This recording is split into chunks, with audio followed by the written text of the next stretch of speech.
little cabin.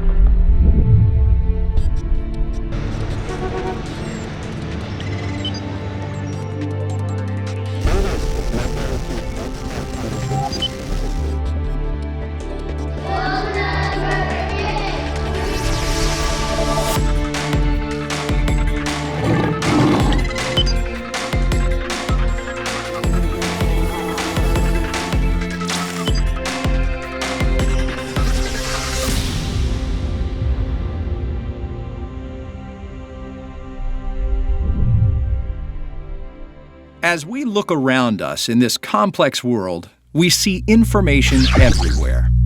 From the cars we drive, to the mobile phones we use, to the image you're watching right now. Information is everywhere and is an essential part of our lives. We're drowning in information and yet starving for knowledge. With so much information all around us, have you ever stopped to ponder the information of life? The code that's in every cell, every piece of DNA, and all living things. Hi, my name's Chris, and we're going to dive deep into the world of cellular biology and information science to see if we might get a little closer to the big question, where did we come from? Even though we've made many breakthrough discoveries in science, there's still so much more to be discovered. It will be through these discoveries that we'll be able to cure disease, improve our well-being, and possibly discover the origin of life. And with the most common worldview of life's origin being chemical evolution, how does this scenario align itself with our knowledge of information science? Information science is changing the way that we think about all living systems.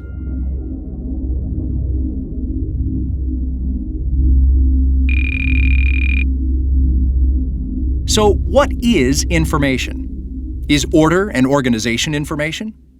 When we look at nature, we see a lot of organization. Salt crystals, stalactites, even a sand dune could be considered organized. However, these would be considered examples of self-order. What about a simple snowflake? Is there order to its structure? Look under a microscope and see in amazing detail these exquisite patterns. Water, cold air, gravity, and time gives you snowflakes. In a cavern, water, minerals, gravity, and time equals stalactites and stalagmites. How about a tornado or a hurricane? These are powerful self-ordered forces, but do they contain meaningful information? The answer is no. They do contain data, which is determined by physical constraints, but not information. The behavior of these things are governed by what we now know as the chaos theory, which simply stated is the study of how order forms naturally without design. How about a penny? It would seem strange to say that this object has order and organization, but no information. After all, a piece of metal could never become this perfectly round on its own. The letters and imagery clearly show information and organization as well. Could Mount Rushmore in South Dakota have occurred from years of exposure to the elements, where the soft rock has eroded away while the hard rock remained, giving us the impression of past presidents? Not likely. So the real question is, can information form by chance? It seems that things containing information are highly organized, but there's more than just order. Much more. Information is intangible because there's always a sender of the information and there's always a receiver of the information that has some ability to decipher the information, decipher the meaning behind the information that's being sent, and then changing into some meaningful, useful purpose. Information must have a sender and receiver in order to communicate. For instance, these flashing lights have no meaning to us. But what happens when we place them in a straight line and add color? Now we recognize the code that's being transmitted, directing us to stop at red and go on green. This preconceived knowledge is important, and it makes a big difference in our everyday lives. In fact, without this knowledge, our travels would become quite chaotic and dangerous. So you see that even a simple code like these traffic signals can be considered information if knowledge is sent and received. In a moment, we'll discuss the information in living systems, but first, let's discuss three main categories of information that scientists use. The first is called Shannon information. Shannon information provides only a mathematical measure of probability, like if we rolled a die 100 times and recorded the results. This would give us data, but it would be random data, not useful information. The second category is called functional information. This is information that's useful and practical, like our traffic lights. Information is sent by the source and understood by the receiver in order to ensure safe travel. The last category is called prescriptive information. Prescriptive information is what we're going to be primarily focusing on. It's instructional information used to determine what choices to make and could even be based on a record of choices already made. In order for something to be considered prescription, the receiver of the message must have the knowledge of the source's alphabet, rules, and encryption in order to decipher the message and act on it. For instance, have you ever seen what software code looks like? At first glance, it just looks like a bunch of random characters. However, if you know what those characters represent and you have a system to decipher the code, you can understand and create extremely powerful prescriptive programs. Think about it. What at first appears to be just meaningless ones and zeros is actually information, knowledge, just waiting to be interpreted and executed. It's incredible to think about how much information exists all around us.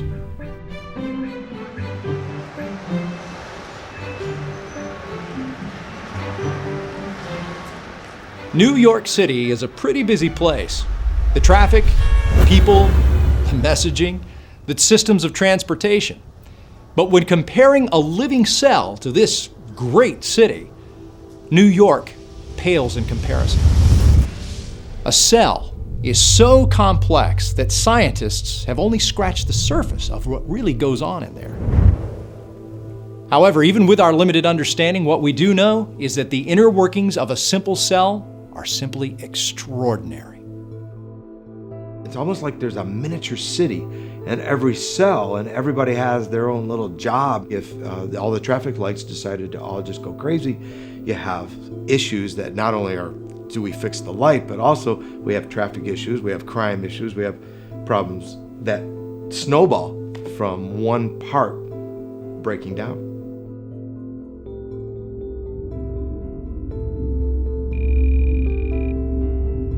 Amino acids are the most basic building blocks of life.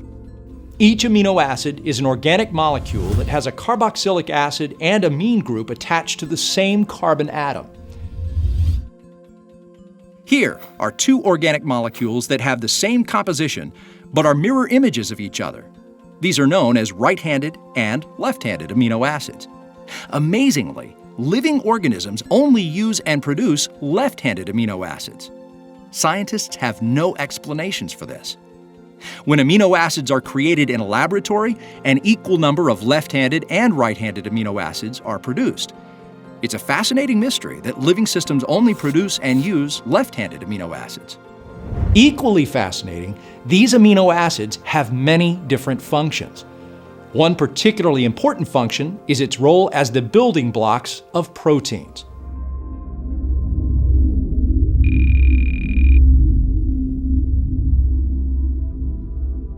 Proteins are linear chains of amino acids. Every protein is chemically defined by its unique sequence of amino acid residues. Just as the letters of the alphabet can be combined to form a variety of words, amino acids can be linked together in varying sequences to form a vast variety of proteins. Even the simplest life generally has thousands of proteins.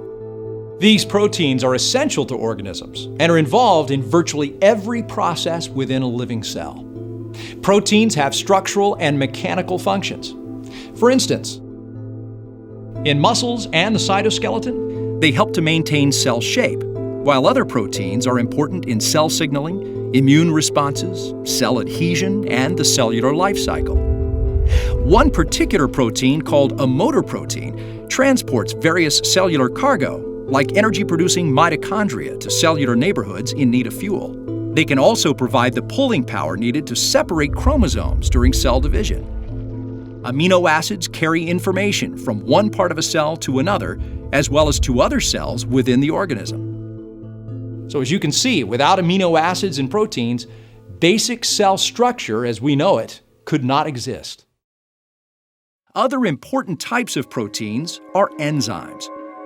Enzymes are catalytic proteins that have special slots which hold other molecules to make chemical reactions possible. There are over 2,000 enzymes, and each one is used to enable a chemical reaction without ultimately being altered itself.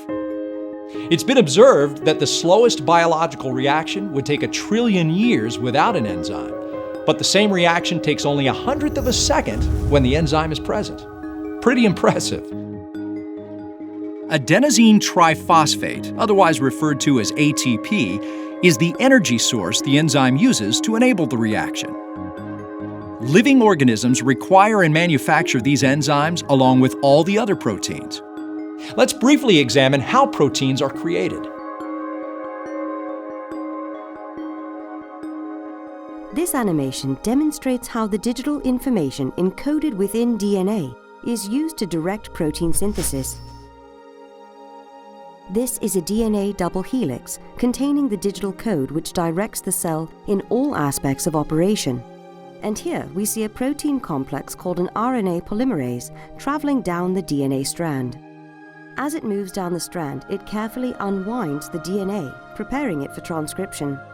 Inside the polymerase, we see a single-stranded copy of the original instructions being assembled as individual bases are positioned and added to the growing strand. A stop code marks the end of the protein specification, at which point this copy, known as a messenger RNA transcript, exits the polymerase and heads towards a two-part chemical manufacturing machine called the ribosome. While the messenger RNA moves towards the ribosome, transfer RNA molecules attach to specific amino acids in preparation for assembly. As the messenger RNA transcript passes through the ribosome, the process of translation begins. Using the instructions encoded on the messenger RNA as a template, the transfer RNA molecules align specific sequences of bases to corresponding amino acids, creating a protein chain. As this chain exits the ribosome, it is met by chaperones which prevent premature folding, while escorting the protein to a barrel-shaped machine called a chaperonin.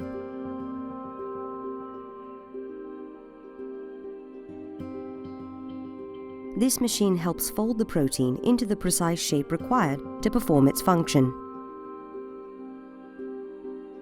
Although it is unclear how the chaperonin achieves this, we do know that accurate folding is essential in order for the protein to accomplish its intended function.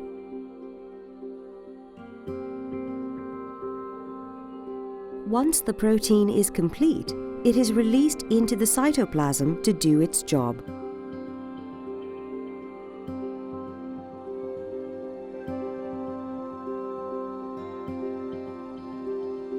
As you can see, protein synthesis is an amazing process which occurs constantly in our bodies. Now, get this. Ribosomes are made from RNA and proteins, so the ribosomes are made of the very proteins they manufacture. In fact, it takes over 150 existing proteins to manufacture just one protein. So in essence, it takes a protein to make a protein. It's this chicken and egg scenario that continues to baffle scientists. There are thousands or millions of interacting computers in every cell that communicate with one another. They read the information, they transfer information from one component to another component. There are many different operating systems involved. There are different programming languages involved with the various components that are within the cell. And all of them have the same components that any other computer would have. Bill Gates, who pioneered the personal computer and founded Microsoft, once said, "Human DNA is like a computer program, but far, far more advanced than any software we've ever created." The implications of this statement are quite profound and controversial. It seems as if Mr. Gates is calling things in our cells information and DNA a kind of software program. Most typically think of a computer as something we use to access the internet or to email a friend. However, that's an example of an electronic computer. We also have mechanical and biological computers. The necessary and sufficient components of any functional computer are memory for data storage, an executable program containing instructions for processing data, the processor, which executes the instructions, and the capability to produce meaningful output. Many components of cells are components of real biological computers, equivalent to the components of electronic computers. For instance, DNA and RNA can hold prescriptive information or algorithms, and proteins can be used to hold, transfer, or process data. Proteins are the output generated by the translation process of a ribosome's computer system. Scientists have also discovered something known as the interactome, which is an incredibly dynamic network used by the cell for internal communication. It's like the internet of the cell, where proteins, RNA, and DNA can stay in constant communication with each other. We also know there is a cell-to-cell exchange of information integrating our entire body. So, how accurate was Mr. Gates? Well, in 2010, the noted microbiologist Craig Venter and his team accomplished an incredible feat, surpassing their previous accomplishment of determining the complete sequence of the human genome. They created the first computer-designed, synthetically produced genome, which is the set of application programs for an organism. This artificial DNA had over 1 million letters of genetic code that were then read, processed, and executed by the computer systems in the target cell's nucleus. Thanks to Venter, these biological computers are no longer theoretical. They are experimentally verified. In an interview, Venter stated, "Life is basically the result of an information process, a software process. Our genetic code is our software, and our cells are dynamically, constantly reading that genetic code." When cells were discovered over 300 years ago, it was thought that the structure of a cell was very simple. With the inventions of the electron and proton microscopes, we now have a much clearer understanding of the intricacies of life. The cell is an extremely efficient and well-networked computer system with thousands or even millions of processors and billions of bits of information. Cells are the structural and functional units of all living organisms. Some organisms, such as bacteria, are unicellular, consisting of a single cell. Other organisms, like humans, are multicellular, having many cells. In fact, it's estimated that an adult human has over 100 trillion cells, and each cell is an amazing world of its own. It can take in nutrients, convert the nutrients into energy, carry out specific functions, and reproduce itself as necessary. Even more amazing is that each cell stores its own set of instructions for carrying out each of these activities. Let's take a closer look at how a cell works. The first thing we see is the cell membrane. Much like the firewall software on your computer, the membrane contains protein gatekeepers, allowing only those components into the cell that belong and rejects all other components. Once we pass through this membrane, we see the organelles, or the organs of the cell. Ribosomes are the computer-controlled protein manufacturers of the cell. By fastening to an mRNA and using it as a template, the ribosome arranges amino acids in the correct sequence to form a particular protein. This process is known as translation. Golgi body. Next, we find a Golgi apparatus, also known as a Golgi body. Found in both plant and animal cells, Golgi bodies package and store proteins. Much like a post office, the Golgi packages and labels items, which it then sends to different parts of the cell. It's composed of membrane-bound stacks known as cisternae. Each cisterna is made up of a flattened membrane disc, and its primary job is to modify proteins, but it's also involved in the transport of lipids around the cell and the creation of lysosomes. Lysosomes. Lysosomes are spherical organelles which dispose of all the waste in the cell. These tiny organelles contain acid hydrolase enzymes that break up waste materials and cellular debris. The membrane around the lysosome allows the digestive enzymes to work at the 4.5 pH they require to break down the debris and dispose of it. Without the lysosomes, the cell would become overwhelmed with debris and ultimately self-destruct. Mitochondria. Mitochondria are the power plants of the cell, generating most of the cellular energy known as adenosine triphosphate, or ATP. In addition to supplying ATP, Mitochondria are involved in a range of other processes, such as signaling, cellular differentiation, cell death, the control of the cell cycle, and cell growth. Nucleus. The nucleus is the control center of a cell. This is where we find most of the DNA which contains the instructions needed to create other elements of the cells. Like the motherboard of a computer controlling its components, the nucleus directs the growth, metabolism, and reproduction of the cell, among other things. Life requires fully functional DNA, RNA, ATP, enzymes, and other proteins. If any of those components were missing or not working properly, life would fail to exist. This continues to generate several unanswered questions. How could non-living material develop the hardware and software known to be required by all living organisms? How did nature develop the arbitrary protocols for communication and coordination among the thousands of computers in each cell? These kinds of questions lead to interesting discussions among scientists. Those who adhere to a purely naturalistic explanation for the existence of life are left struggling to find mechanisms to create such a sophisticated information source. In any case, the existence of life is indeed a mystery, and it's an exciting topic for discussion, one which should encourage critical thinking. Let's examine what DNA is and how it works to better understand how information is used in the cell.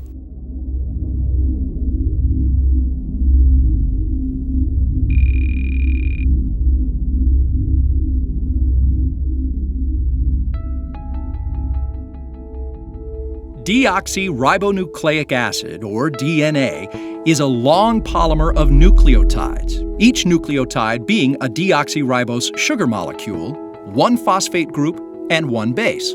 Nucleotides are joined together to form the DNA backbone. A second DNA strand then joins the first to form a double helix. You may recognize the code letters A, C, G, and T, which are the 4 bases used in DNA. These bases are adenine, A, cytosine, C, guanine, G, and thymine, T. Like the code in Mr. Gates' software, the sequence of the 4 bases encodes genetic instructions used in the development and functioning of all known living organisms. Once organized, this information is what makes up the gene. And genes, as we all know, contain the recipes for the components of life. Genes hold all the information to build and maintain an organism's cells, and they also pass genetic traits to offspring. Human DNA contains an estimated 20 to 25,000 genes in its approximately 3 billion base pairs. And did you know that if the DNA in an adult human's body were laid out end to end, it would be about 30 billion miles long? That's enough to travel the distance from the Earth to the Sun over 320 times. A gene contains both coding sequences that determine what the gene does and non-coding sequences that determine when the gene is active, as well as thousands of other regulatory functions. Less than 2% of the genome is for coding proteins.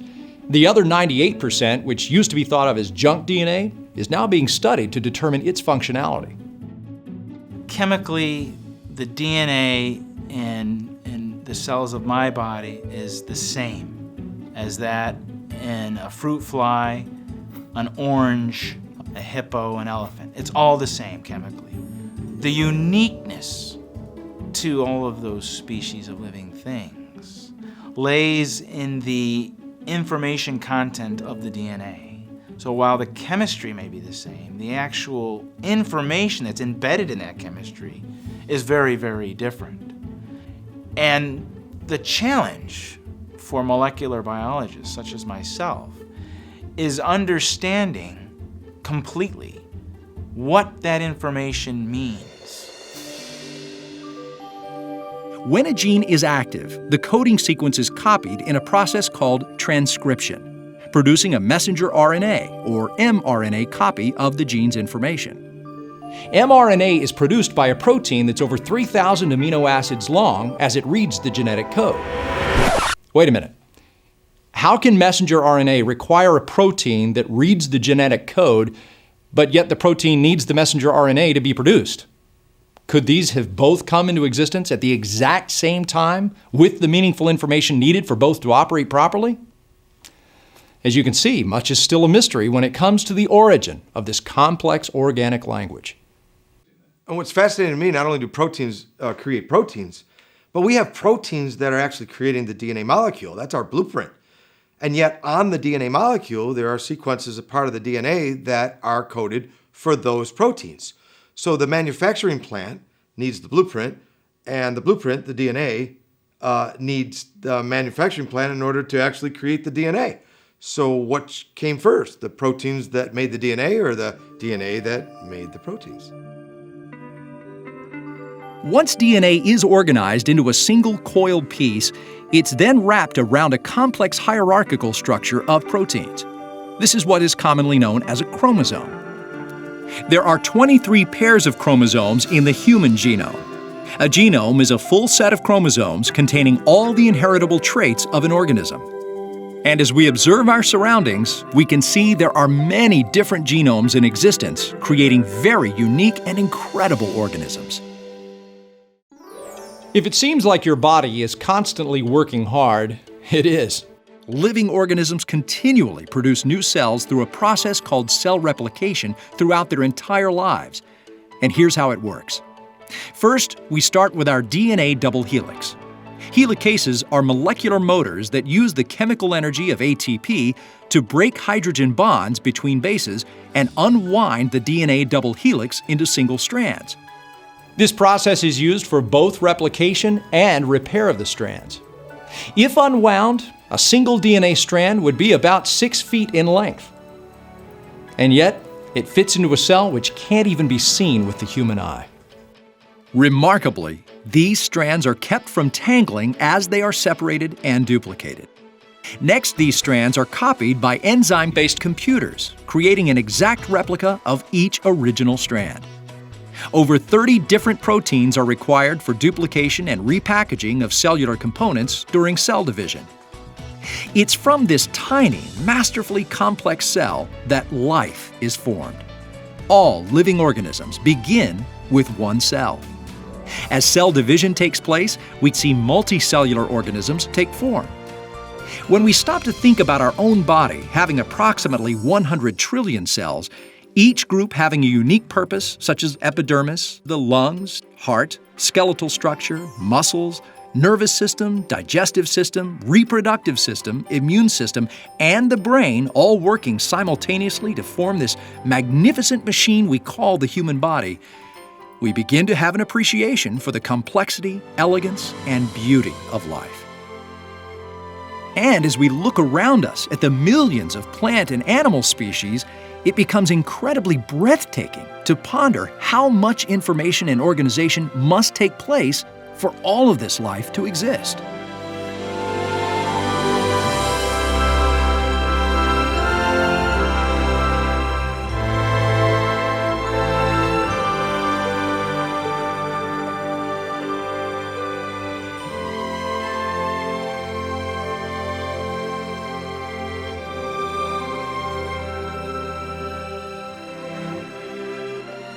You know, we're all derived from a single cell, the zygote.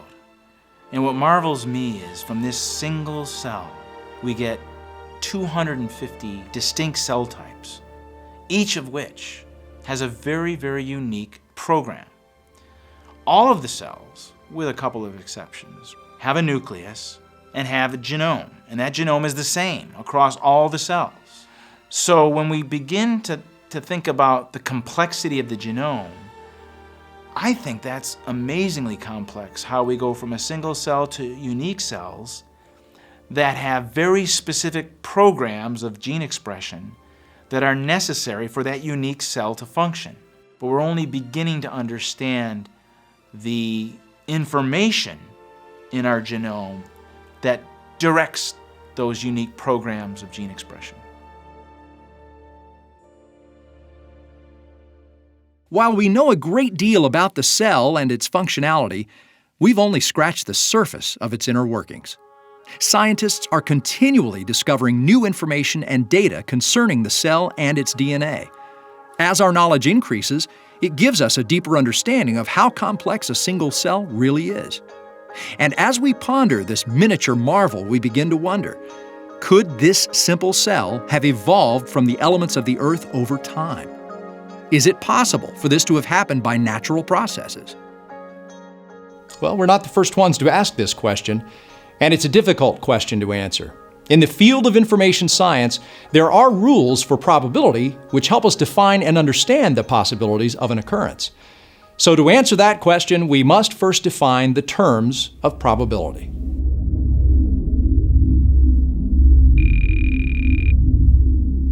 There are a number of important terms related to probability. Terms you may have heard, but you may have misconceptions as to their meaning.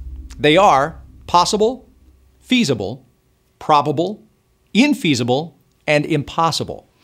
Without fully understanding the meaning of these terms, you won't be able to make an intelligent, informed decision concerning the origins of life. And when these terms are not understood, people can easily be misled into believing something is scientific fact, when in reality, it's just speculation. Well, let's get started. The term possible, in the context of science, means a non-zero probability. In simple terms, possible means the event could happen. But this term should only be used when known science demonstrates that to be true. It would not be scientifically accurate to state it's possible for a die to be rolled and end up on edge, unless it's been demonstrated that the on-edge result is, in fact, possible. Scientists commonly make the mistake of using the phrase, it's possible, when in reality, they should be saying it may be speculated. Now, at first glance, this may seem like semantics. However, to an information scientist, these differences are what define science. If a person uses the term possible, then he or she must verify that the assertion they're making is indeed possible using known science. The term feasible is similar to possible because it too is a probability that also needs to be verified using scientific principles. If an outcome is feasible, it means it's capable of being done or carried out. On the contrary, when we talk about infeasible, we're saying it is impractical or unworkable, not capable of being carried out or put into practice. Now, an outcome is considered probable when its possibility of occurrence is at least 50%. For example, in rolling a pair of dice, it's probable that the sum will be greater than 6. Why? Well, there are a total of 36 possible outcomes when rolling a pair of dice, and of those 36 combinations, 21 of them lead to a sum greater than 6, giving us a 0.583 probability, or more than 50%, that the sum of both dice will be greater than 6 on any given roll. If the public is educated and understands the scientific meaning of probable and what it means to be possible, it will cause scientists to be more diligent and accurate when making their declarations. Impossible simply means there is a zero chance of occurrence. However, when a probability becomes too small, it can be deemed operationally impossible or infeasible, meaning that we understand the possibility of it happening is greater than zero, but for all practical purposes, it's recorded as impossible. Now, when something is deemed operationally impossible, it's still technically possible. So some scientists try to justify arguing endless hypothetical scenarios simply on the grounds that they're theoretically possible, and then try to convince the public that something must have happened because it could have happened. An excellent example of this comes from the noted biologist George Wald. He once stated, when asked about the origin of life, however improbable we regard this event or any of the steps it involves, given enough time, it will almost certainly happen at least once. Time is the hero of the plot. Given so much time, the impossible becomes possible. The possible becomes probable. The probable becomes virtually certain. One only has to wait. Time itself performs miracles. Let's hope that future generations will develop a keen awareness of this kind of wordplay and use critical thinking to distinguish between probable explanations and pure unscientific speculation.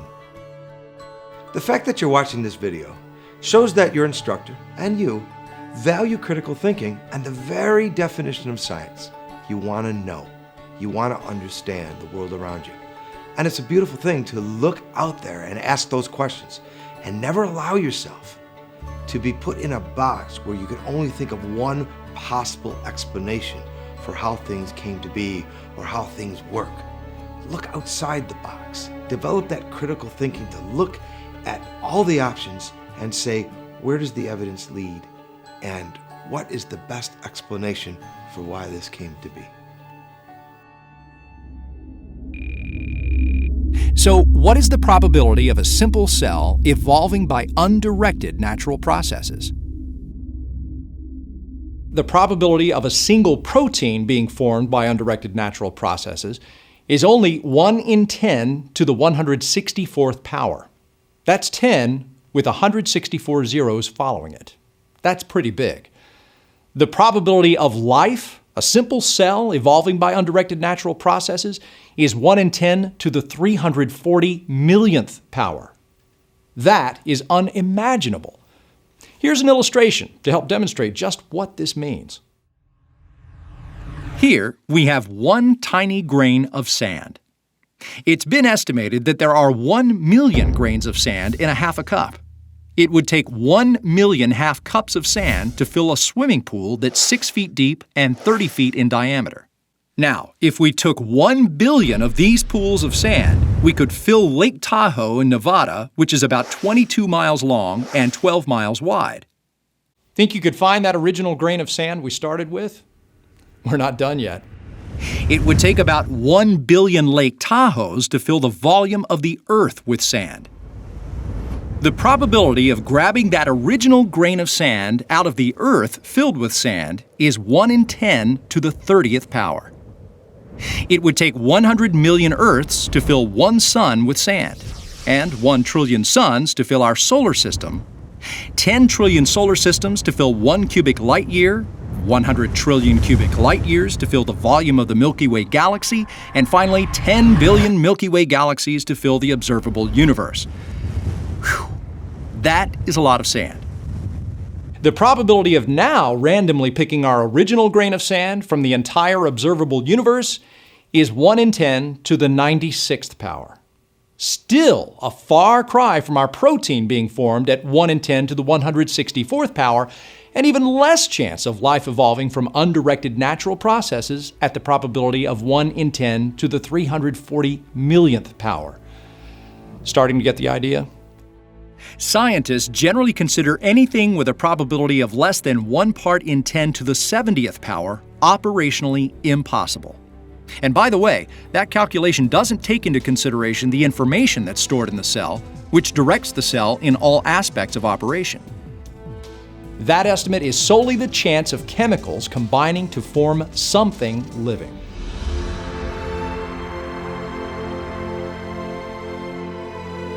So, the chance of life evolving and retaining the information needed to replicate itself is astronomically smaller than anything we know.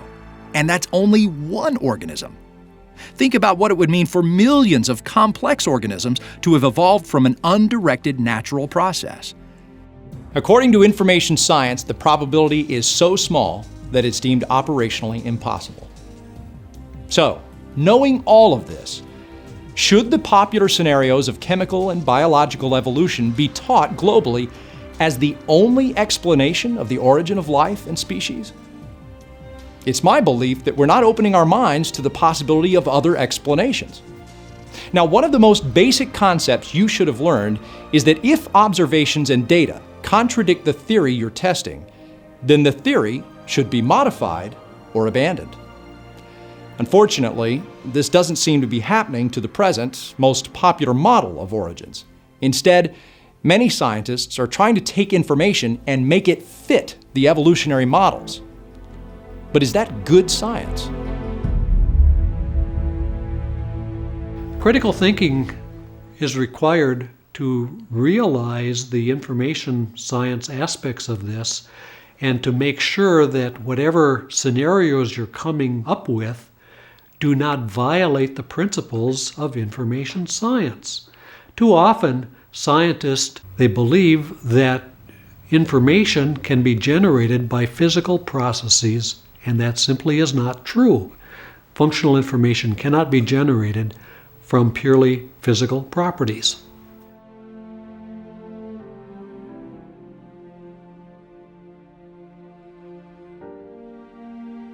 Sigmund Freud once said, "From error to error, one discovers the entire truth." As we examine history, we are constantly reminded of our ever-evolving thoughts in science. We look at the ideas of the Earth being flat, or being the center of the universe, or the cell being the simplest component of life. And while these theories seemed promising at the time, we have discovered they are completely incorrect. As we learn more about this amazing world in which we live, we start to understand the complexity of its workings, and in the case of the cell, the more we research, the more complex it seems to be. As we gather information, it is up to us as scientists, students, and colleagues to bring science to a level of integrity and critical examination that it deserves. If we approach science with an unsupported prearranged bias, then what we're trying to accomplish is not really science at all. The beauty of science is that we're able to move away from accepted dogma to examine the evidences. It's not up to us to disprove a given theory. It's up to the theory to prove itself against the laws of science. If a theory fails to do this, then it should be rejected, and we should search for more knowledge in order to, as Sigmund Freud said, discover the entire truth. The possibility of life evolving using the known laws of chemistry and physics is operationally impossible. When we consider the laws of information, that possibility now becomes impossible. Meaningful prescriptive information cannot arise from nothing, no matter how much time you allow. And until we acknowledge this, we will never discover the origin of life. Thank you for joining me on this amazing journey through science and the programming of life. I would challenge you to examine the evidences and join the growing community of critical thinkers. Until next time.